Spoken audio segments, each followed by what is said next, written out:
माँ की नसीहत। शैली के विवाह को अभी मुश्किल से 3 माह हुए थे और वह अपने ससुराली जनों से नाराज होकर मायके में आकर बैठ गई। उसकी दशा देखकर उसकी माँ अरुणिमा ने उसे अपने पास बुलाया और प्यार से उसके बालों को सहलाते हुए कहने लगी, तुम्हें अपने घर वापस जाना चाहिए। ऐसे छोटी छोटी बातों पर नाराज होना शोभा नहीं देता। किंतु शैली ने एक ही रट लगा कर रखी थी, मैं उस घर में कभी वापस नहीं जाऊंगी। वहाँ मेरी इज्जत एक नौकरानी के जैसी भी नहीं है। सुबह सुबह उठकर सबके लिए ब्रेकफास्ट तैयार करो, फिर दोपहर का लंच, फिर रात का खाना। मैं रसोई तक सिमट कर नहीं रह सकती। मुझे भी अपने सपने पूरे करने हैं। मुझे भी जीने का अधिकार है।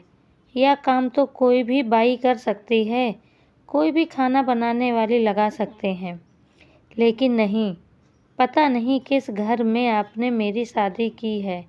अरुणिमा देवी ने उसे समझाने की बहुत कोशिश की और बताया कि बेटी, रोहित एक बहुत ही सुलझे हुए विचारों का लड़का है।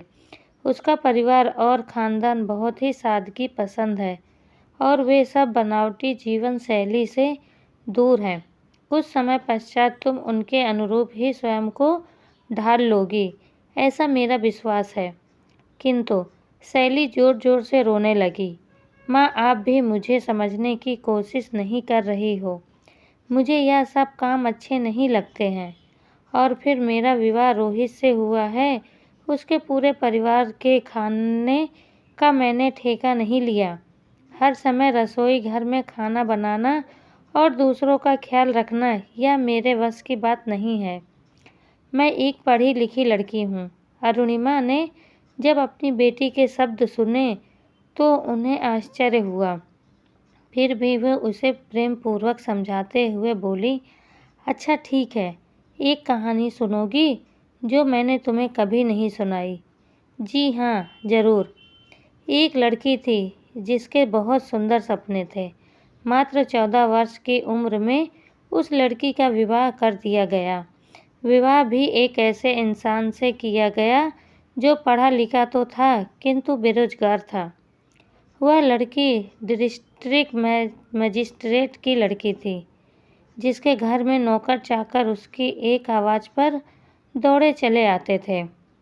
महलनुमा घर में पली बड़ी वह लड़की जब एक सामान्य से घर में ब्याह दी गई, तब भी उसने कभी इस बात की शिकायत अपने माता पिता से नहीं की।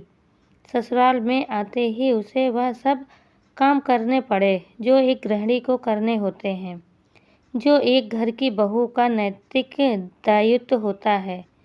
पहली बार रसोई घर में खाना बनाने की जिम्मेदारी जब उसे सौंपी गई तो वह डरी सहमी सी सब कार्य करती रही। जिस लड़की ने कभी रसोई घर में कदम नहीं रखा, उससे सबके लिए खाना बनाना था। प्याज काटते समय उसकी आंखों में ढेर सारे आंसू टपकने लगे थे। घर पर तो हमेशा यह काम उसकी माताजी किया करती थी। उसे माँ की बेहद याद आती, किंतु फिर भी अपने आंसुओं को पोंछकर उसने अपनी साड़ी के आंचल में समेट लिया और जुट गई अपने काम में। धीरे धीरे उसने खाना बनाना सीख लिया।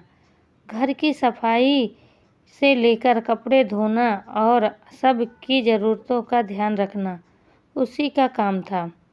मन में आगे बढ़ने की अभिलाषा ने जैसे दम ही तोड़ दिया था। घर गृहस्थी के दायित्वों में ऐसी उलझ गई थी कि अपनी ओर ध्यान देने का अवसर ही नहीं मिला। विवाह के लगभग 25 वर्ष बाद उसने अपने पतिदेव के समक्ष आगे बढ़ने की इच्छा रखी, तो उन्होंने उसकी इस इच्छा का मान रखा।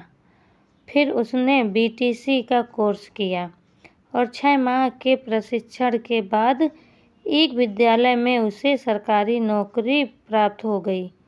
किंतु नौकरी करते हुए भी उसने घर के बड़े बुजुर्गों के बनाए गए रीति रिवाज का पालन किया। साड़ी पहनकर अध्यापन कार्य के लिए जाना मजाल है जो सिर से आंचल जरा भी ढलक जाए। उसने प्रत्येक परिस्थिति में से हंसकर समझौता किया। जानती हो वह स्त्री कोई और नहीं बल्कि तुम्हारी माँ ही है। हमें कभी भी परिस्थितियों को देखकर अपना संयम नहीं खोना चाहिए। विवाह कोई गुड्डा गुड़ियों का खेल नहीं कि कल ब्याह हुआ और आज तलाक। विवाह तो जन्म जन्मांतर का बंधन है जिसमें एक दूसरे की भावनाओं का सम्मान किया जाता है, एक दूसरों की ज़रूरतों का ख्याल रखा जाता है। विवाह मात्र दो व्यक्तियों के मध्य नहीं होता, अपितु यह दो परिवारों का मिलन है। जब वर पक्ष वधू पक्ष के व्यक्तियों के साथ अच्छा व्यवहार करते हैं तो आखिर वधू अपने ससुराली जनों के साथ ऐसा सर्द और रूखा व्यवहार क्यों करती है? करना भी नहीं। माँ की पूरी बात सुनकर शैली को जैसे अपने सारे प्रश्नों के उत्तर मिल गए। उसका गुस्सा धीरे धीरे शांत हो गया और उसने ससुराल वापस लौट जाने का निर्णय लिया। आज शैली के विवाह को लगभग 15 वर्ष हो गए हैं और वह एक सुखी सफल दाम्पत्य जीवन का सुख भोग रही है। यह सब कुछ माँ की ही दी हुई उस नसीहत का परिणाम है जिसने उसके जीवन को गलत फैसला लेने से रोक दिया। सही समय पर लिया गया सही निर्णय व्यक्ति के जीवन को नई दिशा देता है।